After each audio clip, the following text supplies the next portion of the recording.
Well, this video was a long time coming. So if you've been watching my channel for a while now, you know how much I love cartoons, animation, and especially superheroes. And yet, shockingly enough, there was one franchise I never touched before. Power Rangers. Between the colorful costumes, aliens, monsters, and giant robots, you'd think this would be right up my alley, and yet all throughout my childhood, I, for whatever reason, never bothered with it. Maybe it was airing on a channel my house didn't get at the time, or on a time slot when I was watching something else. Maybe I was just more interested in cartoons and thought the rubber suit monsters were corny. I don't know. But whatever the case was, I didn't watch a single episode in my life until now. A quick history lesson. Power Rangers was created by Haim Saban, Shuki Levy, and Shotaro Ishimori and was based on the Japanese Tokusatsu franchise Super Sentai and was first owned by Saban, then Disney, then back to Saban, then finally Hasbro. The idea was to take the fight scene footage from the Sentai and instead of just giving the shows an English dub, they'd edit out the Japanese actors and replace them with American actors and footage and its own Americanized plot to make it more appealing to a Western audience. The first entry, Mighty Morphin Power Rangers, debuted in 1993, helped to launch the Fox Kids programming block of the 90s, and has since catapulted into pop culture where it's still going on over 30 years later. Every year is a new season, and with each season comes a new batch of Rangers, new villains, a new plot, and a new overall theme for the season. Anyone who's a fan of Precure will understand this formula perfectly. And even though each season starts anew, the entire franchise is one interconnected universe, with a few exceptions. And there are staples that carry over. Team members that are color-coded for your convenience, a mentor figure, a tech expert who helps the mentor and gives the team their gadgets, a sixth ranger who joins the team partway through, new megazords and upgrades to their attacks because we gotta sell those toys. You get the idea. So after going year after year hearing people gush about these shows, I finally decided to check them out and see what the big deal was. And I was pleasantly surprised at just how much I enjoyed it, fully thinking it was all going to be cheesy and corny when in reality the franchise did grow and mature and change over time. This is a franchise that constantly shows how ordinary people from all walks of life can rise up and become heroes. These are characters who never give up, always find a way to turn a situation around, who find ways to redeem certain villains, and who learn to better themselves in the world around them. Much like my Precure marathon back in 2020, which you can see my top 10 breakdown of here on this channel, I was going to give myself a year to watch every single season of Power Rangers. And even though it wound up taking me all of 2024 and into the first month of 2025, I managed to do it. So for this countdown, we're going to be taking a look at my favorite seasons of the franchise, as well as some of my favorite characters, attacks, morphs, theme songs, all that good stuff. Keep in mind that I'm not going to be able to go super in-depth on any of these entries. I don't want to spoil too much. This is just going to be a general overview of the seasons and why I like them. If you want a more comprehensive, in-depth analysis of each season, then I highly recommend searching the many Power Rangers specific channels here on YouTube, especially Linkara's History of Power Rangers series. And hopefully by the end of this video, you'll want to check this franchise out too if you haven't already. I hope you do, because these are my top 10 favorite seasons of Power Rangers.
was right.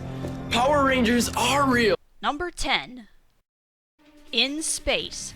Ironic that we're kicking things off with the season that marked the end of what fans call the Zordon era of the franchise, and that some believed at the time would be the end of Power Rangers, period. You see, at the time, the previous season Turbo was not being received incredibly well. From taking a sillier direction with its main villain to having a literal child on the Ranger team, though I personally think Justin was awesome and gets an undeserved amount of hate, to gutting the entire Mighty Morphin and Zeo cast and bringing in a new one in one fell swoop that many young viewers were not prepared for. That and ratings in general were on the down low, whether it was because of the younger fans aging out of the show, or fandom fatigue, or the formula getting stale, or some combo of all that.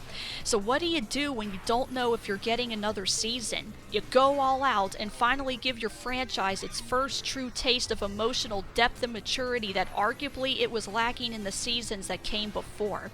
Picking up where Turbo left off, the evil Dark Spectre has captured the Rangers' longtime mentor Zordon and is beginning to drain his powers, but an unexpected figure uncovers his plan, the Red Space Ranger Andros, to which Dark Spectre orders the Princess of Evil, Astronema, to eliminate Andros so he can't jeopardize his plans. Meanwhile, 4 of the Formo Turbo Rangers, TJ, Carlos, Ashley, and Cassie, and Alpha 6, have blasted off in a space shuttle with the intent to save Zordon.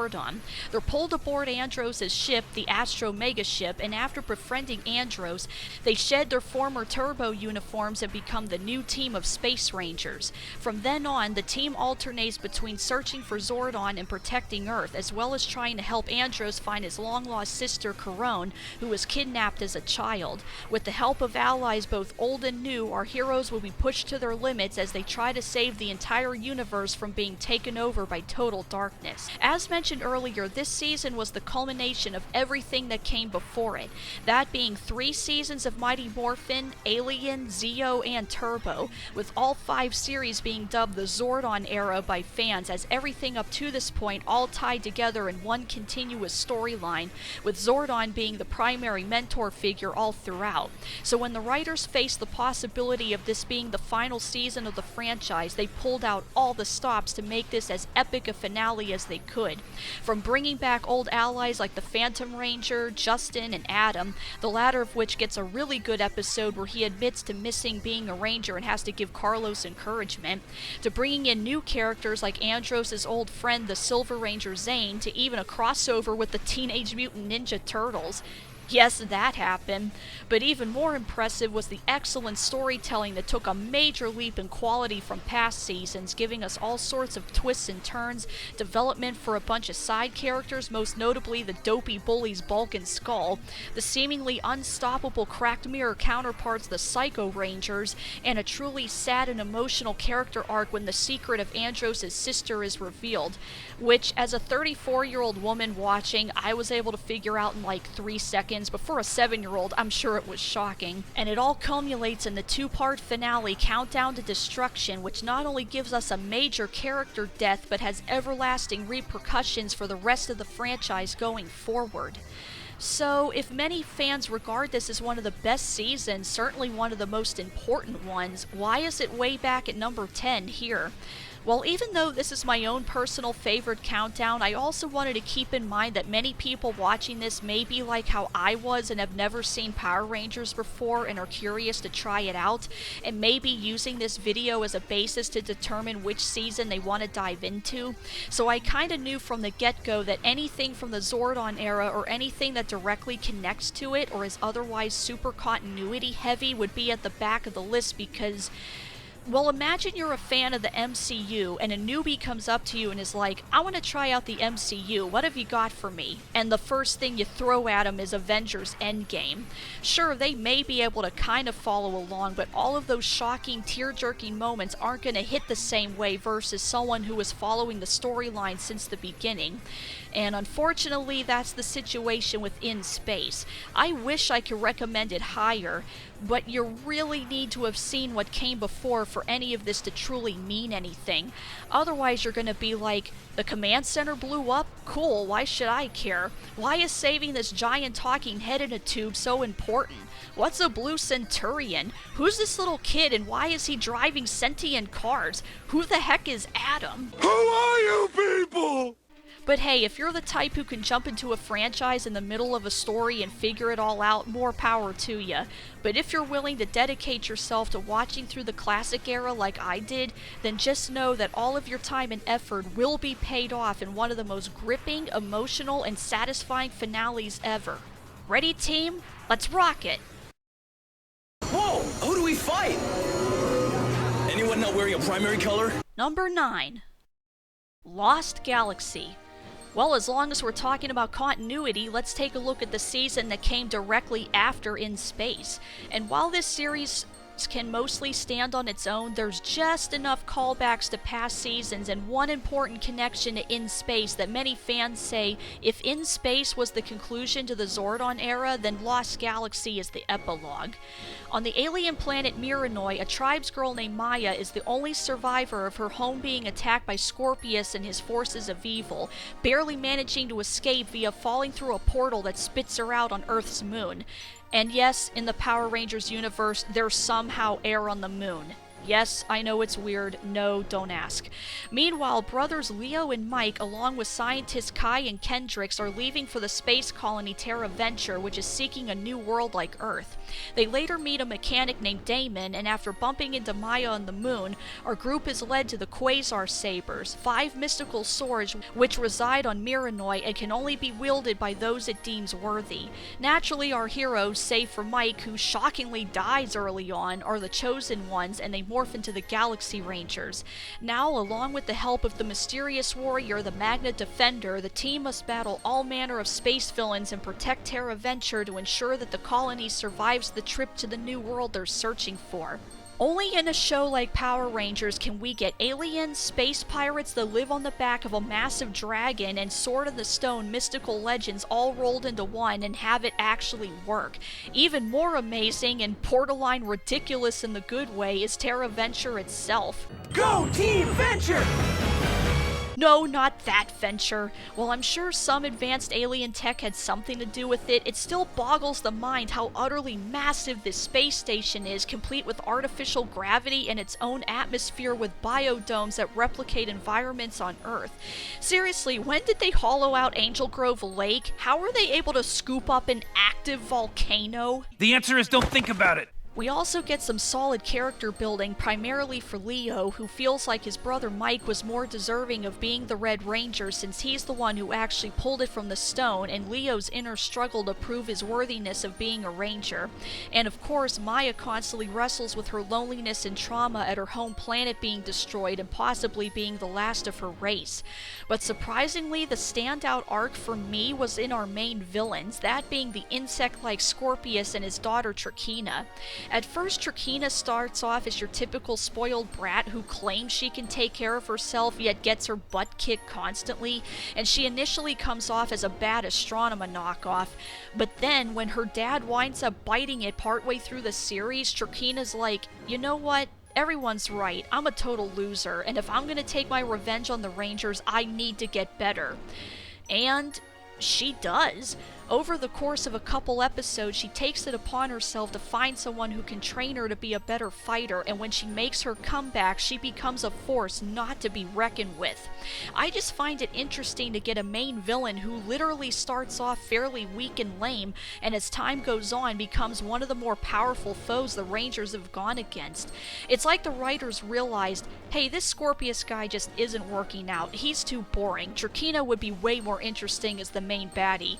And they were totally right. Finally, any talks about Lost Galaxy wouldn't be complete without mentioning the infamous return of the Psycho Rangers, which leads to the now legendary crossover with the Space Ranger team. From this point onward, nearly every season had an episode, typically a two-parter, that paired up the current Ranger team with the one from the previous season. If you're tackling watching this franchise out of order, you can easily skip over these as they're usually self-contained and mainly meant just to be a fun fun yearly event, but this is one of the few that you can't because it features one of the Rangers dying and an old friend stepping in to take their place. Yes, for the first time, we witnessed the death of a Ranger, which I'm sure no kid ever expected, and it proves how the franchise was slowly but surely growing out of the cheesy Mighty Morphin era and dared to start featuring more mature themes that an older audience would appreciate, but without losing the rubber-suited monster fun that the franchise is known for. I won't spoil who dies and who takes their place, but when fans say this is one of the, if not the best Ranger team-up episode, they're 100% right. If In Space was the gateway for the franchise to finally stick their feet into alien waters, then Lost Galaxy was when it finally left Earth behind completely and literally.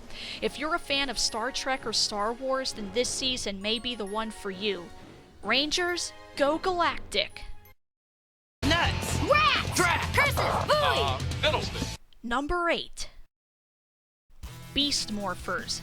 Skipping way ahead to the modern era, we now feature one of the latest seasons of the franchise, and after having so many seasons prior that were self-contained, Beast Morphers decided to dip into the continuity well again and reference tons of past characters and events while still telling its own story.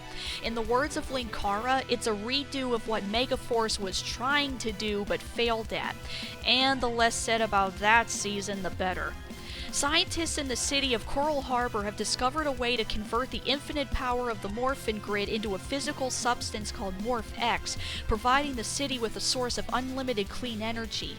To protect the city, a secret agency known as Grid Battle Force combines Morph-X with animal DNA to create a new team of Power Rangers.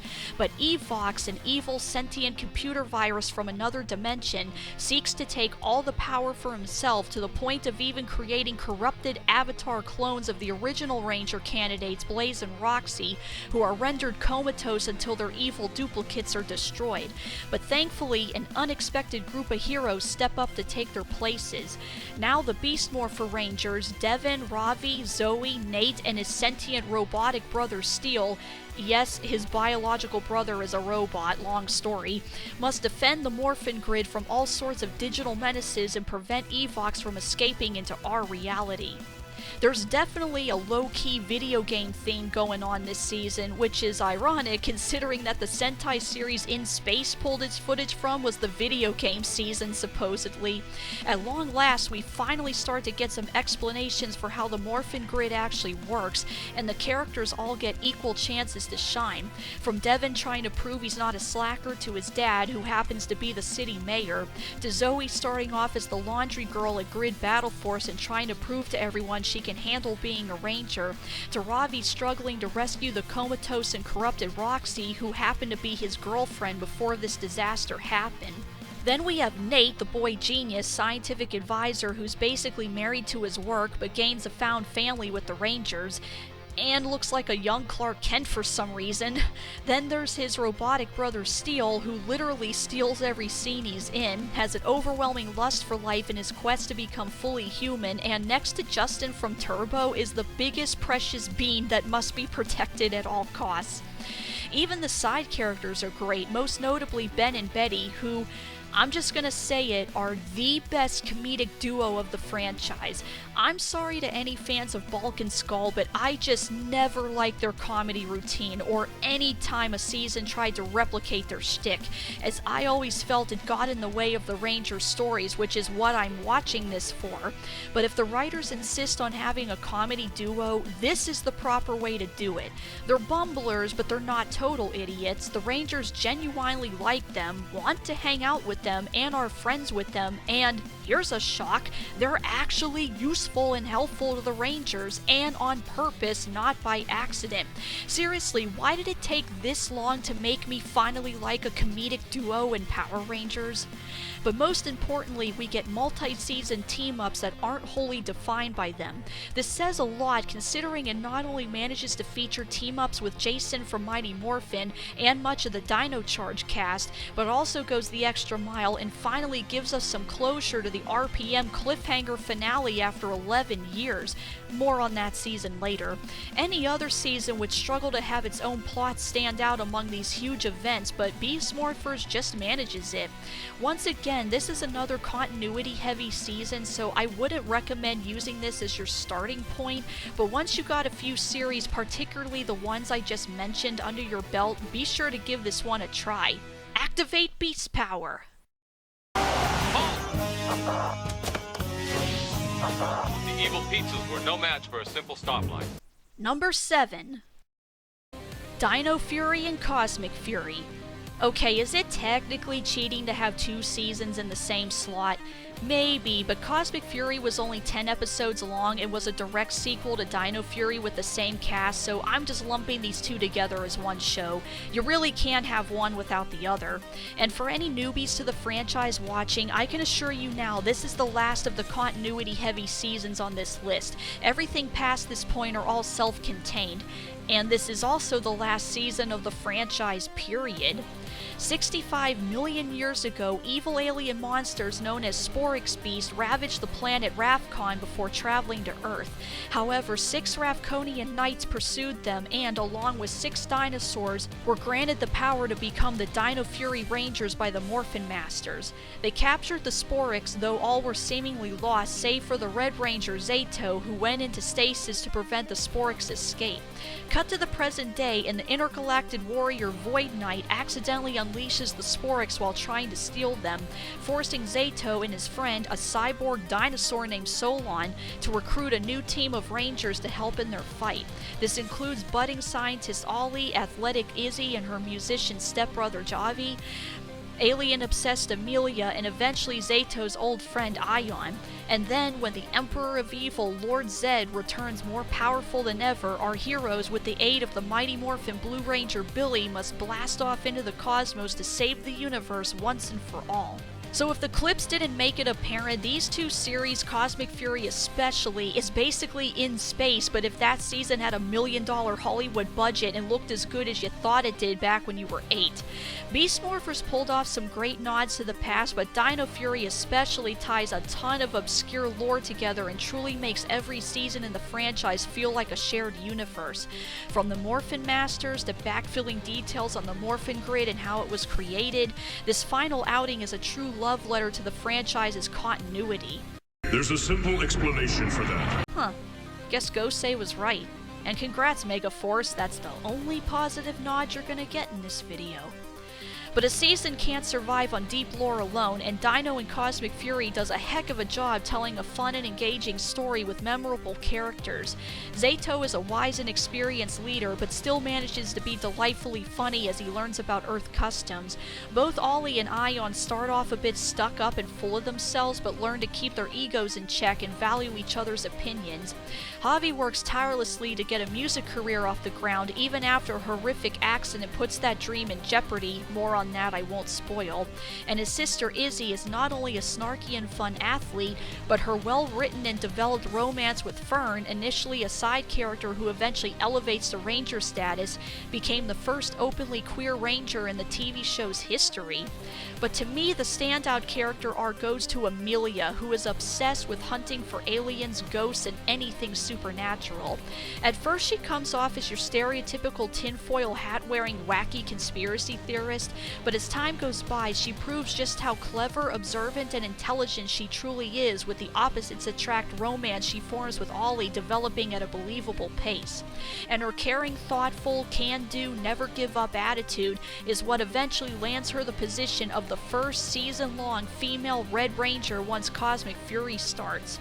Her promotion is completely earned, and the writing does an excellent job of very slowly and subtly hinting at her possible connection to the main villains. And when the big reveal finally happens, it's a shocking surprise, but one that makes total sense when you go back and pick up on all the hints they were dropping earlier. And no, I ain't spoiling what it is. I really wish I could say more about both of these seasons, but I dare not spoil anything else. There's so many clever twists and turns that it's really best to just go into this as blind as possible, with the only stipulation being that you'll only fully appreciate these two series if you've watched more than a fair amount of the rest of the franchise. And it all leads to an epic and emotional finale that was the perfect note for this franchise and this marathon to go out on. Rangers, link to Morphing Grid.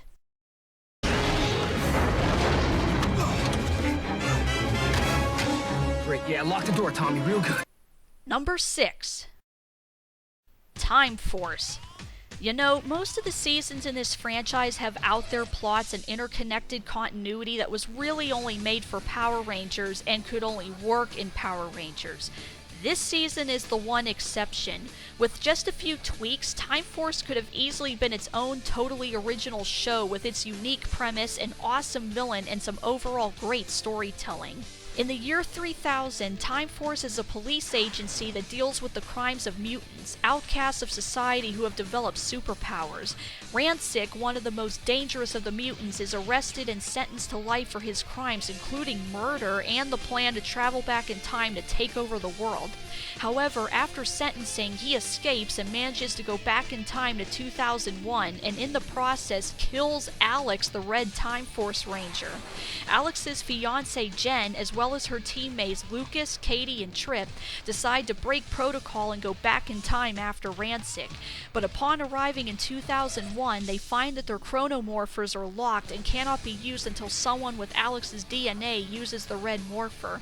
To that end, they eventually hunt down Alex's ancestor Wes, the teenage son of a billionaire tech company who unlocks the Morphers, then becomes the Red Ranger to help them battle Rancic's army of mutants. And at the same time, the team butts heads with the Silver Guardians, a private security force organized by Wes's father to make a profit protecting the city's wealthy citizens, who are led by Eric, Wes's old rival from prep school, who eventually discovers the Quantum Ranger Morpher and claims the power for himself, preferring to handle things on his own, and clashes with the Time Force team at every turn. With the future becoming more and more uncertain the longer Rancic terrorizes the city, our heroes will have to make a difficult choice. Is everyone fated to whatever history says happened, or can you change your destiny for the better? And does anyone even have the right to change history? Alright, I actually kinda have a love-hate relationship with this season, and even though I think the good mostly wins out, or else it wouldn't be on this list, duh, there is an elephant in the room we gotta address first. That being, with the exception of Wes, this Ranger team was not easy for me to enjoy watching. Lucas, Katie, and Trip hardly get any focus episodes. Trip has telepathic powers that aren't used to their full potential to the point you can easily forget he even has them. The team seems to pick on Trip constantly. Jen starts off super angry and militaristic toward everyone, which admittedly is understandable since she's still mourning the loss of her fiancé and they're under the stress of trying to preserve the timeline, and it takes a while for her to loosen up a bit. And then there's Eric. Good Lord, Eric. I know this is going to be a super unpopular opinion, and I just know fans are going to come after me when I say this, but I won't lie to you either. I hate Eric so freaking much, and I genuinely don't understand why so many people adore him. He is a grade A a-hole to everyone from beginning to end, steals important Ranger tech that he knows is important to saving the future but hoards it regardless, very nearly abandoned Wes in the prehistoric times, and constantly has this out of my way, I'm better than all of you stuck up attitude that made me want to wring his neck at every turn. It's not until literally the last episode that we finally get some explanation as to why Eric's been acting this way, which I won't spoil, but it's a revelation that I felt came too little too late and should have been revealed far earlier. He's way more likable in the Wild Force crossover, which is another great team-up special by the way, and should have been that way from the get-go. Basically, I'm giving you all fair warning that depending on your personal taste, you're either going to like this team or you won't. Now, I know that rant made it sound like I had a bad time with this season, but no, far from it. There's still a ton to like here. Even though Jen remains a Pink Ranger, and it wouldn't be until Cosmic Fury that we finally got a female Red Ranger, unless you count Samurai, but she was only around for, what, like 3 episodes? And no, I'm not counting the one from SPD, she was evil. Jen is still clearly the real leader of this team, so it was great to see a woman take charge of a Ranger team for the first time. Wes is easily the best character and has a great arc, starting off as a pampered rich kid who jumps at the chance to go on an adventure, then quickly realizes the seriousness of the situation and tries his best to help the Rangers, being more than happy to abandon most of his riches, do manual labor, and live in an abandoned clock tower, which is a really cool headquarters by the way, and his struggles to make peace with his dad and steer his company away from pure greed and towards charity and philanthropic avenues is really compelling to watch. Oh, and they also got a cool robot owl named Circuit, which makes me think someone was a fan of Clash of the Titans. But by far the greatest thing, the single greatest thing to come out of this season is the main villain. Rancic is a product of genetic engineering, and in true X-Men fashion, it's not his fault he's a mutant. Yet future society chose to treat him with cruelty, making him an instantly sympathetic antagonist. But the narrative is also careful to show that he's still responsible for his own actions and inflicted pain and torture back upon the human society that he feels wronged him. And yet we also see that he greatly loves his daughter Nadira and will do anything to make her happy, leading to a ton of surprisingly hilarious and tender moments with him. He's played wonderfully by Vernon Wells, who's clearly having the time of his life in this role, and even gets a chance to resurrect his Road Warrior persona in an episode at one point. And while I won't give away how our heroes manages to defeat him in the end, it's an emotional and poignant finale that hammers home the lesson that the only way to build a better future is to break the cycle of hate. So despite some of my personal hang-ups with the Rangers themselves, the really good writing, the messages about breaking bad cycles, the destiny versus free will theme, and the fantastic villain more than make up for it. Anyone who's a fan of time travel stories should give this series a look. Time for Time Force.